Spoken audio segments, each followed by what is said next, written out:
हमारी दृष्टि उस योग्य नहीं कि उस प्रकट का हम दर्शन कर पाए। वृंदावन में आज भी लीला चल रही है श्याम सुंदर की, पर हमारी वह स्थिति नहीं कि हम वह दर्शन कर पाए। हमारे साईं का स्वरूप था कि आप अपने ठाकुर जी का दर्शन किसी को नहीं कराते थे। क्यों? हमको एक बात साईं से मानो ऐसा लगा कि हमें प्रेरणा मिली इस बात से। हम अपने लाल जी को सबको दर्शन कराते हैं,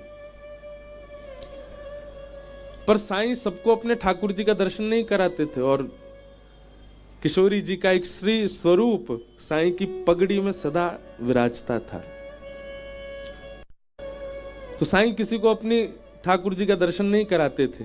उसके पीछे कारण क्या था? कि हमारे ठाकुर जी बड़े भोरे हैं, हमारे ठाकुर जी बड़े सीधे हैं, जो संसार के लोग जाकर के संसारी वस्तु उनसे मांग लेंगे और वे बेचारे संकोच में सब दे देंगे। ये कहीं उन संकोच में इतने सहज, इतने सरल, इतने प्रेम स्वभाव के ठाकुर जी को इस संसार के लोग जाके कहीं और संकोच में ना डाल दें, इसलिए अपने ठाकुर जी का दर्शन नहीं कराते। लेकिन हमारे हिताश्रम वाले पूज्य बड़े महाराज जी जब साईं के काल में वे थे, उन्होंने अपनी लेखनी में लिखा है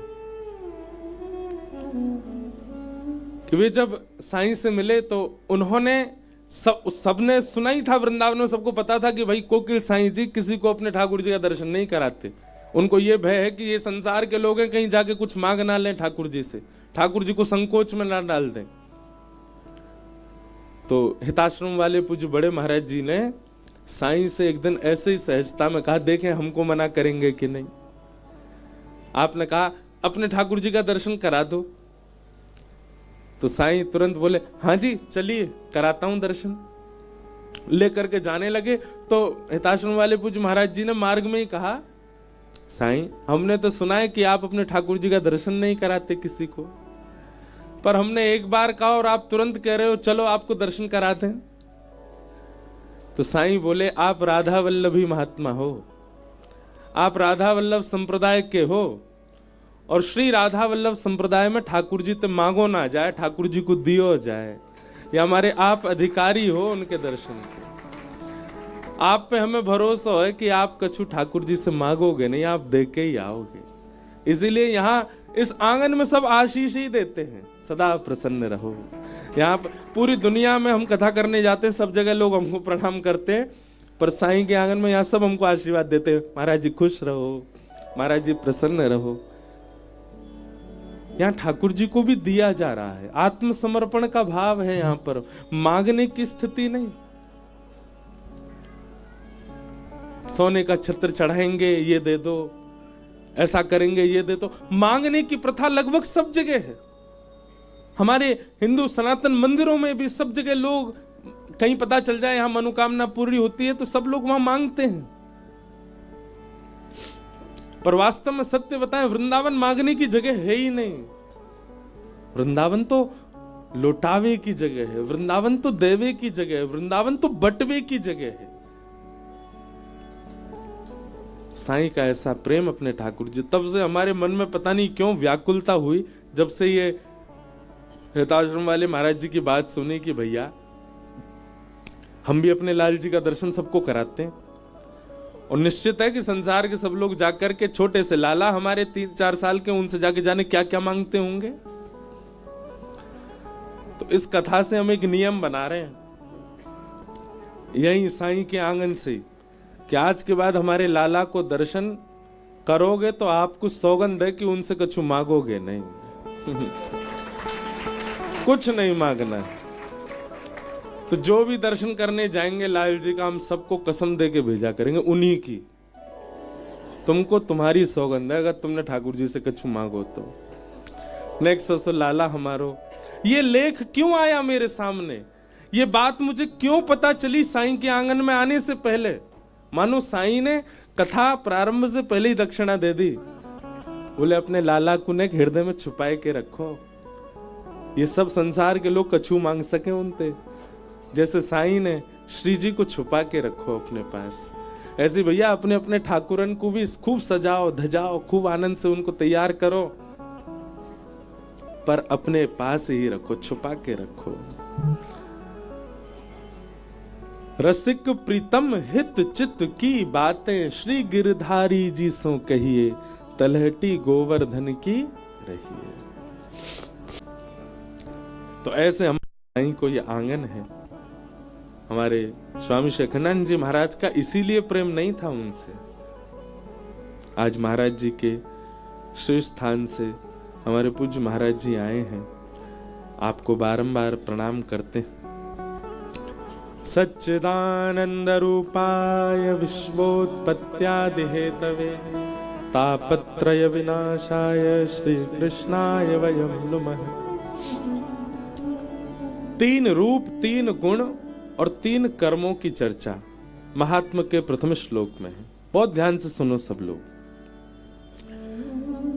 हमारे वृंदावन के रसिक जन आज्ञा करते हैं, सत्य, चैतन्य और आनंद 3 रूप बताए ठाकुर जी के। ओम तत्सत, ये 3 शब्द आप कहीं भी सुनते हो तो सीधा अर्थ लगा लीजिए कि ठाकुर जी को अंकित किया जा रहा है, ठाकुर जी को संकेत किया जा रहा है। ओम, तत् और सत। भागवत जी के महात्म्य में सच्चिदानंद, सत शब्द से ही प्रारंभ है, यानी सत परमात्मा को जिस दिन आपने जड़ ना मान करके चैतन्य मान लिया, उसी दिन से आनंद की प्राप्ति हो जाएगी। सच्चिदानंद रूपाय। हम अपने ठाकुरों को हम सेवा करते हैं, सबके घर में सेवा विराज रही है, चाहे लड्डू गोपाल हो, चाहे त्रिभंग लली ठाकुर जी हो, हमारे गिरधर लाल जी हैं, किसी के यहां चित्रपट की सेवा है। आप अपने ठाकुर को यदि आकृति मानते हो, आप अपने ठाकुर को यदि धातु मानते हो, आप अपने ठाकुर को यदि जड़ तत्व मानते हो, आपको आनंद कभी अनुभव नहीं होगा। सत परमात्मा को चैतन्य मानो, वे साक्षात चैतन्य हैं। वे हमारी तरह खामे, वे हमारी तरह बैठे, वे हमारी तरह चले। महाराज जी अभी बैठे थे, सुदामा कुटी वाले, वे कह रहे थे, चर्चा सुना रहे थे। उसी भक्तमाल में कथा आती है धन्ना जाट की। धन्ना जी महाराज, धन्ना जाट जी के यहाँ क्या हुआ, धन्ना के साथ कैसी लीला हुई। एक संत सेवा करते थे शालिग्राम भगवान की, और धन्ना जी बैठ करके देखते थे। उनके मन में आयो कि मैं भी सेवा करूं। अच्छा एक बात और, अगर मेरे मुंह बार बार ब्रजभाषा निकले तो क्षमा करियो, ये हमारी मातृभूमि है, यहाँ तो ब्रजभाषा में ही कथा होएगी। तो जिनको समझ आए अच्छी बात, नहीं समझ आए फिर भी मुंह हिलाते रहिए। तो चैतन्य पर चर्चा कर रहे हैं। धन्ना जाट जी के मन में आई, छोटे से बालक हैं धन्ना, संत कुछ दिन उनके यहां रहे, रोज सेवा करते। बच्चों का स्वभाव होता है, दादी दादा नानी नाना या घर में कोई संत आ जाए और उनकी सेवा देख लें तो बच्चों का बड़ा मन लगता है उसमें। तो धन्ना जी बैठते थे, रोज देखते थे सेवा। एक समय आया, संत का वापस जाने का समय आया, तो धन्ना जी रोने लगे। संत बोले, अरे बालक मैं आ जाऊंगा, तू मेरे पाम छोड़ दे, मैं जल्दी आ जाऊंगा। बोले नहीं, मैं आपके लिए नहीं रो रहा हूं, अपने ठाकुर जी मुझे दे जाओ, उनके लिए रो रहा हूं, मैं आपकी जैसी सेवा उनकी किया करूंगा। महाराज धन्ना जी इतने जिद में अड़ गए कि पूरा घर अधर कर दिया उन्होंने, संत को जाने ही नहीं दें, मुझे इनके ठाकुर जी चाहिए। तो संत ने एक लीला क्या की, जहां पर पूजा का स्थान था वहां सिंहासन पर उनके शालिग्राम जी बैठे थे, तो उन्होंने चुपचाप शालिग्राम जी तो धर दिए नीचे, और सिंहासन पर बाहर से एक चिपटो सा पत्थर लाके धर दियो और वहां पे इत्र आदि लगा दी। और धन्ना जी से बोले, इधर आओ बेटा, देखो तुमको सिंहासन वाले ठाकुर जी चाहिए या नीचे वाले ठाकुर जी चाहिए, बताओ, राजा वाले ठाकुर जी चाहिए या सिपाही वाले ठाकुर जी चाहिए। छोटा बालक धन्ना बोले, नहीं हमको तो राजा वाले चाहिए। और राजा वाले जो थे वो तो चिपटा पत्थर था, शालिग्राम जी तो नीचे विराज रहे। तो संत ने कही, ठीक है अब ये तुम्हारे ठाकुर जी हैं, ठीक है, अब इस सिपाही वाले ठाकुर जी हम ले जा रहे हैं। वो असली शालिग्राम जी थे संत के। बोले हाँ हाँ हमको राजा ठाकुर दे दो। शालिग्राम जी लेकर के चले गए और वो सामान्य पत्थर गली का ऊपर रखा। अब धन्ना जी उनको ही नहलामे, उनको ही सुलामे, उनके ही तिलक करे, मैया से लड़े, मैया मुझको रोरी दिलवाओ, चंदन दिलवाओ, ठाकुर जी को श्री लगानी। मैया कोई व्यवस्था नहीं कराए तो बेचारे बाहर से मट्टी में ही पानी मिलाए के वहां को चंदन लगा दें। कोई व्यवस्था नहीं फिर भी सेवा करें। इत्र नहीं मिले तो सामान्य तेल ही लगा दे ठाकुर जी को। बोले ठाकुर जी अभी मैं गरीब हूं, मुंह पे व्यवस्था नहीं है, आप ऐसी सेवा स्वीकार करो। और सामान्य पत्थर की सेवा धन्ना जी रोज सेवा करते अपने ठाकुर, उत्साह उनका प्रबल। देखो एक बात समझिएगा, आपका साधन, आपकी व्यवस्था, आपकी बहुमूल्य वस्तु सेवा नहीं प्रकट करती हैं। सेवा में दो चीजें बहुत आवश्यक हैं, पहला भाव और दूसरा उत्साह। यदि भाव और उत्साह है तो व्यवस्था कैसी है ठाकुर जी को कोई चिंता नहीं। भाव और उत्साह प्रबल होना चाहिए ठाकुर जी के प्रति, और धन्ना जी का वो प्रबल है, भाव भी प्रबल है और उत्साह, उत्कंठा, आलस्य नहीं करते सेवा में। अपने ठाकुर जी को ऐसी मट्टी घिस के वहां में जल लगा के चंदन भी लगा देते, ठाकुर जी चंदन लग गए हो, तेल लगा के बोलते इत्र लग गए हो। बोले भोग कैसे लगाऊं, मैया से लड़ते, बोले पहली थाली ठाकुर जी की निकालो, ठाकुर जी का भोग लगेगा। ठाकुर जी के आगे भोग धर देते, पर्दा लेके ऐसे ही खड़े हो जाते, ठाकुर जी भोग लगा लो। और थोड़ी देर पकड़ के खड़े रहते, फिर वहां के बाद ऐसे पर्दा नीचे करके देखते ठाकुर जी खा रहे हैं कि नहीं। अरे आप तो पा ही ना रहे, जल्दी पा लो ठाकुर जी, अच्छा एक देर और पा लो। ठाकुर जी ने नहीं पाया, धन्ना जी बड़े व्याकुल हो गए, ठाकुर जी आप पा क्यों नहीं रहे हो? दाल में कछु कमी है, रोटी बढ़िया ना बनी, इस सामग्री में कोई कमी छूट गई है ठाकुर जी जो आप पा नहीं रहे हो। ठाकुर जी ने जब नहीं पायो तो धन्ना जी बोले अच्छा धनवानन के यहां पाओ आप, हम निर्धन है हमारे नहीं पा रहे हो। ठीक है मैं भी वचन दे रहा हूं, आप नहीं पाओगे तो मैं भी नहीं पाऊंगा, मैं हूं भूखा रहूंगा। और महाराज धन्ना जी एक रात भूखे ही सो गए। दूसरे दिन प्रारंभ भयो, गुस्सा में ही सेवा कर रहे हैं ठाकुर जी की, खुद तो भूखे रहे, हम भूखों। अरे कम से कम हमारी भूख मिट जाए, वाके लिए खा लियो। ठाकुर जी आज फिर पधराऊंगा, आज पा लियो, मुंह पे ज्यादा भूख सहन नहीं होवेगी। अच्छा देखो ठाकुर जी से लड़ भी रहे हैं, लेकिन धन्ना की जिद कैसी, चाहते तो पा सकते हैं, चाहे तो पा सकते हैं, पर नहीं, लड़ भी रहे हैं और प्रेम भी इतना ठाकुर जी से, जब तक नहीं पाओगे मैं भी नहीं पाऊंगा। दूसरी रात भी निकल गई, धन्ना जी ने कुछ नहीं पाया, छोटे से बालक धन्ना। ठाकुर जी को दया आ गई धन्ना पर। तीसरे दिन धन्ना बोले आज तो मुंह पे सांसें नहीं लाई जा रही, आज तो मुझे घबराहट हो रही है, मेरे पेट में चूहा कूद रहे, ठाकुर जी मेरे काजे पालो। पुनः थाली लेके आए, बोले आज नहीं पायो तो प्राण निकल जाएंगे मेरे। ठाकुर जी पाए लो। और पर्दा करके जैसी धन्ना जी थोड़ी देर प्रतीक्षा करने लगे, इतने में ही महाराज चटकारीन की आवाज आने लगी भीतर थे, कोई अपनी उंगली चाट चाट के पाए रहे। और जैसे ही धन्ना जी ने पर्दा हटायो तो नन्हे से श्री गोपाल जी बैठे हैं और पूरा मोह सन रहा है, हाथन में सब्जी लग रही है और महाराज रोटी एक कवल हाथ में लेकर के सान सान मतलब फैला के खूब प्रेम से ठाकुर जी प्रसाद पा रहे हैं। आहा बंधुओं, असली शालिग्राम जी तो संत अपने संग ले गए थे, तो गली के चिपटे ठाकुर जी धर गए थे, ऐसे ही कोई सामान्य पत्थर रख गए थे। कैसे प्रकट हो गए ठाकुर जी? ठाकुर जी का अस्तित्व किसी विशेष धातु में नहीं होता है, आपके भाव में होता है। आप चैतन्य भाव रखिए तो सही, जिसके प्रति आप चैतन्य भाव रखेंगे ठाकुर जी वहीं प्रकट हो जाएंगे, वहीं से आपकी सेवा स्वीकार करेंगे। और क्षमा कीजिएगा, कितनी भी महंगी, कितनी भी बहुमूल्य और कितने भी बढ़िया कारीगर से आप धातु में ठाकुर जी का निर्माण करवा लो, भाव नहीं है तो वो सदा धातु ही रहेंगे। हमारे पूज्य पिताजी महाराज बड़ी सुंदर धुन में गाते हैं, भाव के वश में है भगवान, भाव के वश में है भगवान। भाव नहीं तो हर मंदिर में, भाव नहीं तो हर मंदिर में दीखत बस पाषाण। भाव होए तो जित देखूं तित, प्रगट होए घनश्याम। भाव के वश में है भगवान, भाव के वश में है।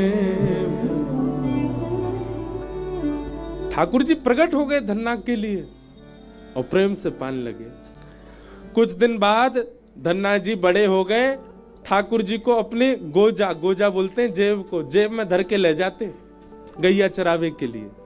और घर से, गांव से थोड़ी दूर जाते ठाकुर जी प्रत्यक्ष प्रकट हो जाते और धन्ना के गले में गलवैयां डाल करके गैया चराने जाते थे। ऐसी धन्ना की भक्ति।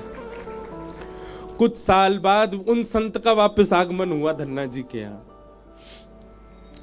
धन्ना जी के यहाँ आगमन हुआ। धन्ना जी के पिताजी ने कही, ए धन्ना, आज गैया चरावे मत जाइयो, आज गैयाओं को यहीं चरा ले। बोले काहे को? आज गुरुजी आ रहे हैं, बचपन में आए थे याद है, जाने तो ठाकुर जी दिए। ओहो, मेरे गुरुजी आ रहे हैं। नहीं नहीं, ठाकुर जी गैया चरा लाएंगे, मैं घर पर रहूंगा। घर वाले बोले, जन कहा बात बना रहा है, ठाकुर जी गैया चराएंगे? धन्ना जी थोड़ी दूर गए और अपनी जेब से ठाकुर जी निकाले। ठाकुर जी प्रकट है गए। ठाकुर जी आज गैया आप ही चराया हो, मेरे गुरुजी आ रहे हैं, मैं उनकी सेवा करूंगा। ठाकुर जी गैया चराने चले गए, धन्ना अपने घर चलोगो। और यहां गुरुजी आए, पैर धोए, माला पहनाई, दक्षिणा रखी, चंदन लगायो। अरे वाह लाला, तू तो बड़ा है गयो धन्ना। अरे गुरुजी सब आपकी कृपा। और सेवा पूजा चल रही है कि नहीं? हाँ, ठाकुर जी की खूब बढ़िया सेवा चल रही है। नवा धुवाए के, तिलक फोटा लगाए करके, बढ़िया प्रसाद पवाए के भेज दियो। ठाकुर जी गैया चरावे गए हैं अभी। गुरु जी बोले, हैं गैया चरावे गए मतलब? हाँ, वो प्रकट है, जाए सबके आगे ना आमे, मैं गले में गलवैया डाल गैया चरावे जावे। आज आप आ रहे, हमारे अकेले ठाकुर जी गए गैया चरावे। गुरु जी बोले, क्या पागलपनों जैसी बात करते? बोले नहीं गुरुजी, आप जो देकर के गए उन्हीं की कृपा है, उन्हीं की सेवा करी। पूरी बात बताई धन्ना ने, कैसे चटकारे लेके ठाकुर जी पाते हैं, कैसे गले में गलवैयां डालते हैं, कैसे गोद में बैठ जाते हैं, कैसे बतियाते हैं। गुरु जी को विश्वास नहीं होता। गौधूली बेला हुई, शाम का समय हुआ। धन्ना बोलो, आपको भरोसा नहीं है ना, आओ मेरे संग, गांव तक दूर चलो, मैं दिखाऊं। और गुरु जी को हाथ पकड़ करके लेके गए धन्ना जी। तभी क्या देखा, धन्ना जी की गाय आ रही हैं और उन गायन को हाँकते हुए श्याम सुंदर आ रहे हैं। त्रिभंग लली मनोहर पीतांबरी पहनी है, ठाकुर जी के मधुर अलकावली हैं।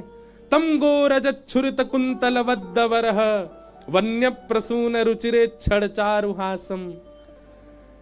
गैयाओं की रज उड़ उड़ करके श्री अंग पर लग रही है ठाकुर जी के। ऐसी छवि का दर्शन करके गुरु जी तो वहीं मूर्छित हो गए। होश में जब आए, धन्ना को हृदय से लगा लिया और हृदय से लगा करके बोले, धन्ना जीवन पर्यंत सांचे शालिग्राम भगवान की सेवा करी पर कभी प्रकट नहीं भाई। मैं तो को गली को एक सामान्य चिपटा पत्थर दे गयो, तेने वहां से ठाकुर जी प्रकट कर दिए। धन्य है तेरी भक्ति। इसी भाव से ही भागवत जी का महात्मा का प्रारंभ है कि परमात्मा सत्य है, पर उनके प्रति आप जड़ बुद्धि मत रखो, उनके प्रति आप चैतन्य बुद्धि रखो, उनके प्रति आप चैतन्य भाव रखो। आप उनको पाषाण मत मानो, सत परमात्मा को चैतन्य मानोगे तो यही सत्य चैतन्य बन करके आनंद प्रदान करेगा। सच्चिदानंद रूपाय। अनेक अर्थ हैं इस भाव के, पर एक अर्थ ऐसा भी, विश्वोत्पत्त्यादि हेतवे, विश्व की उत्पत्ति, पालन और संहार का जिनका कर्म है, संसार बनाते हैं, पालन करते हैं और उसका उद्धार कर देते हैं। तापत्रय विनाशाय, जीव मात्र के समस्त ताप यानी कि कष्टों को जो नाश कर देते हैं, ऐसे श्री कृष्णाय वयम नमः। तापत्रय विनाशाय पे थोड़ा प्रकाश डालूं। एक बात बहुत ध्यान से सुनिएगा बंधुओं,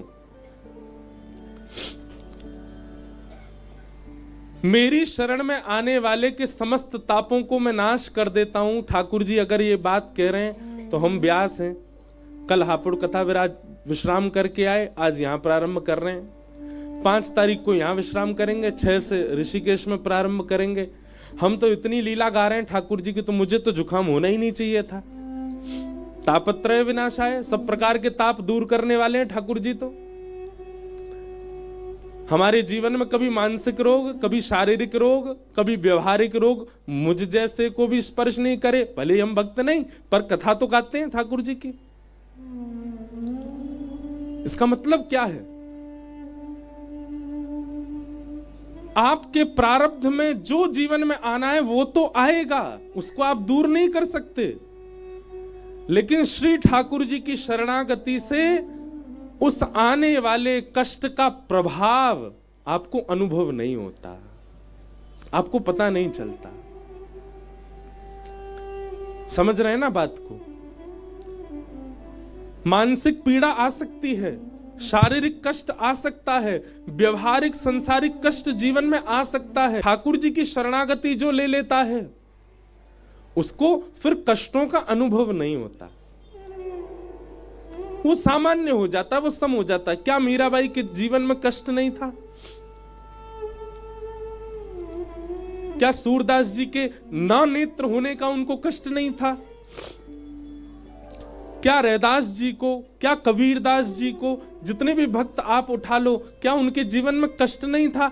अगर व्यवहार दृष्टि से आप देखो, संसारिक दृष्टि से आप देखो, तो सबके जीवन में कष्ट है। पर क्योंकि वे ठाकुर जी की शरणागत हैं, इसलिए उस कष्ट का अनुभव नहीं होता। मैं आज की भाषा में कहूं तो ठाकुर जी की भक्ति एनेस्थीसिया को इंजेक्शन है। लग जाएगो, सुन्न पड़ जाओगे, ऑपरेशन तो होएगो, काट फाड़ तो होएगी, लेकिन दर्द ना होएगो। जीवन में संकट तो आवेंगे हर प्रकार के, पर वह पीड़ा प्रभाव नहीं डालेगी आपके ऊपर।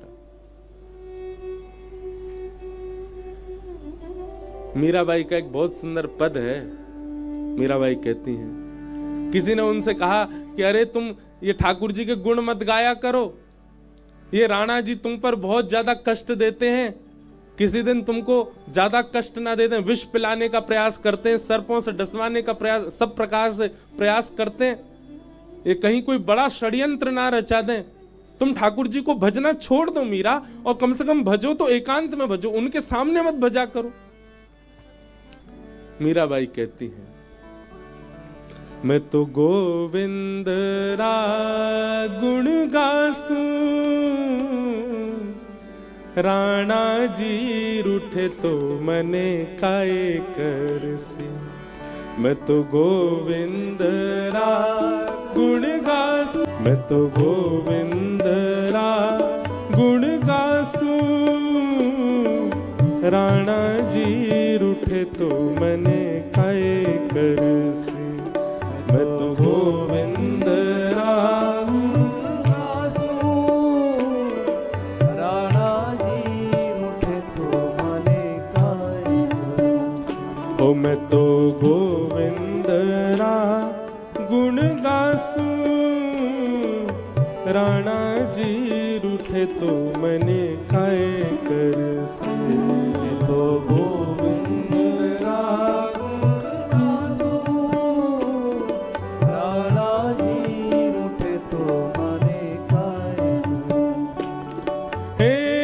चरणामृत रो नेम हमारो, चरणामृत रो नेम हमारो, चरणामृत रो नेम हमारो, चरणामृत रो नेम। भैया या ब्रजवासी बालक पर एक दया कर दो गले की ने सब लोग गाओगे तो मुझको सुख मिलेगा।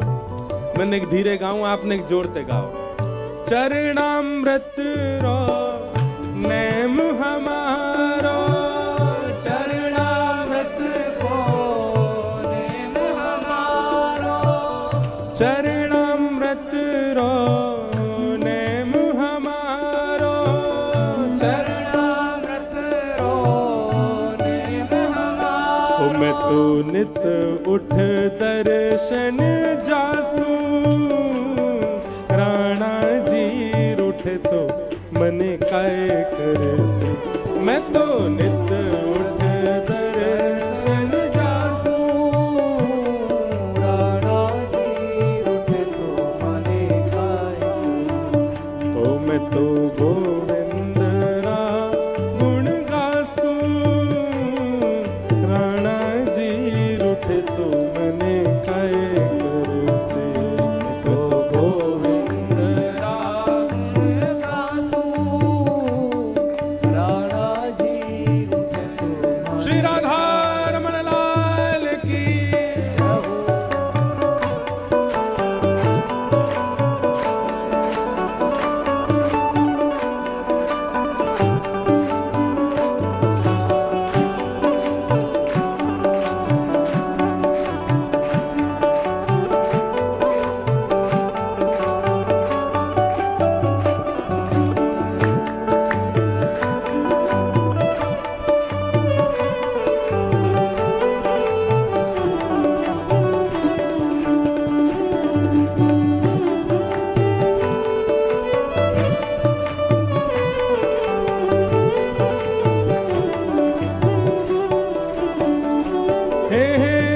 हरि मंदिर मां नृत्य करास्या, हरि मंदिर मां नृत्य करास्या, हरि मंदिर मां नृत्य करास्या, हरि मंदिर मां नृत्य करास्या। मैं तो घूंघरिया घमकास्यू, राणा जी रूठे तो मने काय करसे। मैं तो घूंघरिया घमकास्यू, राणा जी रूठे तो मने अरे काय करसे। इसे कहते हैं तापत्रय विनाशाय। हमसे कोई कह दे तुम ऐसा नहीं कर सकते ठाकुर जी की सेवा में, जैसे बुरा नहीं, कई भक्त पति होते हैं तो उनकी पत्नी आंख दिखाती है, नहीं रखोगे एकादशी का व्रत। कल हमारे बच्चे का जन्मदिन है, बेचारा डर के मारे नहीं रखता। कई पति लोग भी पत्नी को डांट देते, नहीं जाना वृंदावन, बेचारी चुपचाप बैठ जाती कोने में। कई माता पिता बच्चों को डांट देते, नहीं सुननी कथा, पढ़ाई करो, एग्जाम आ रहे हैं तुम्हारे। वैसे करनी चाहिए पढ़ाई, हाँ समय मिले तो सुनो।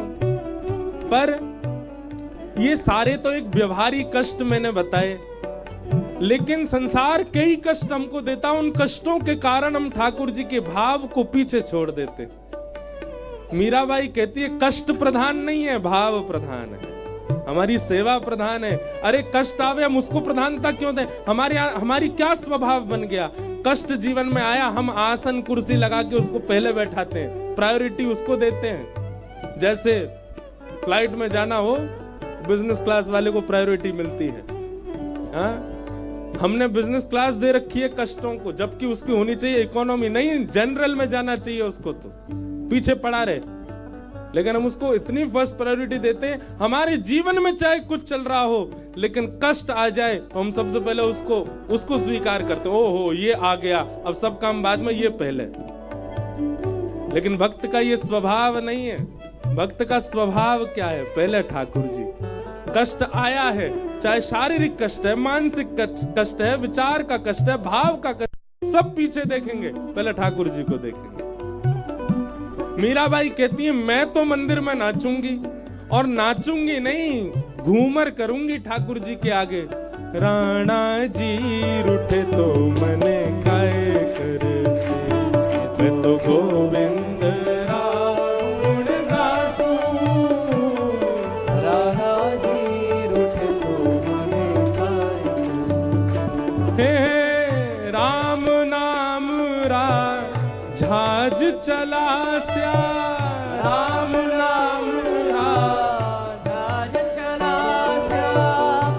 आपको बड़ी गोपनीय बात बताएं, मीराबाई के हृदय के ठाकुर कौन है? श्री गिरधर गोपाल। मीराबाई सेवा किनकी करती हैं? श्याम सुंदर की। पर मीराबाई का नाम जप क्या है पता है? राम। मीराबाई राम राम राम राम जपती हैं, सेवा ठाकुर जी की करती हैं। ऐसे हमारे श्री कोकिल साईं, आप कोकिल श्री जानकी जी के हैं, आप मानसी में दर्शन श्री राघव जी का और श्री किशोरी जी का करते हैं, पर धाम चुनो टेढ़ी टांग वाले को। धाम और